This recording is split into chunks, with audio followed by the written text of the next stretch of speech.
Баршаңызға қайырлы күн, менің каналыма қош келдіңіздер. Сіздермен бірге Эльмира Мәжитқызы. Бүгін сіздерге 15 минутта дайын болатын вареньені жасап көрсететін боламын. Ол үшін бізге 2 апельсин, 2 лимон, мед және имбирь қажет болады. Апельсин мен лимонды жуып, тазалап, имбирьді жуып, сыртқы қабығын алып тастап, бірінші 30 минутқа салқын суға салып қоямыз. 30 минуттан кейін дайын болған кезде апельсин мен лимонның екі жақ шетін кесіп, имбирьді үшеуін осылай бірнеше бөлікке бөлеміз. Одан кейін мясорубкіден барлығын өткізіп аламыз. Осындай арасындағы лимонның дәндері болса алып тастап отырамыз. Бұл вареньені қайнатам деп әуре болмайсыз. Және құрамында с дәрумені бар. Салқын тигенде, жөтелгенде шайыңызға салып ішсеңіз өте пайдалы. Міне барлығын мясорубкіден өткізіп аламыз. Міне осылай қылып.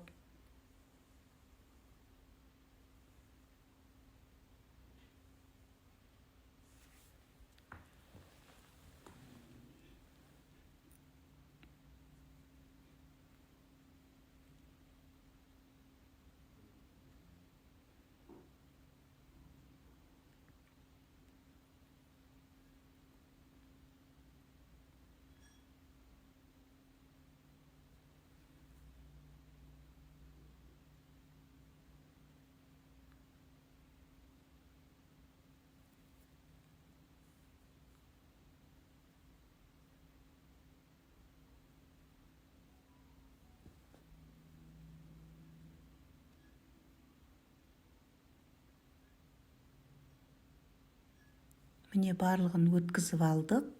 Дайындап енді үстіне 1 қасық медімізді салып араластырамыз. Мендегі таза мед. Міне барлығы біркелкі болғанға дейін араластырып. Міне барлығын араластырып.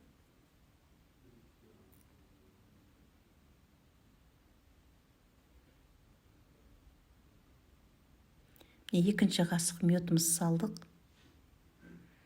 3 қасық мед салып осылай араластырамыз. Әбден дәмі де барлығы біркелкі болғанға дейін араластырып, одан кейін ыдыстарға бөліп салатын боламыз.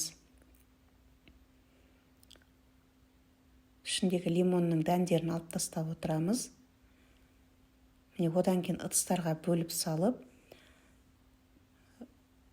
біреуін холодильникке салсаңыз болады, күнделікті пайдаланатыныңызды, кейінірек пайдаланатыныңызды морозильникке салып қойсаңыз болады. Ыдысқа салғаннан кейін бірнеше бөлікке бөліп, қатқаннан кейін алуға өте оңай болады. Міне ыдыстарға бөліп салып жатырмын.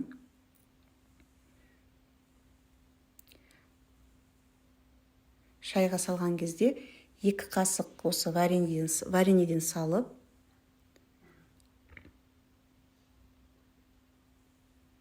міне пышақпен бірнеше бөлікке бөлдім.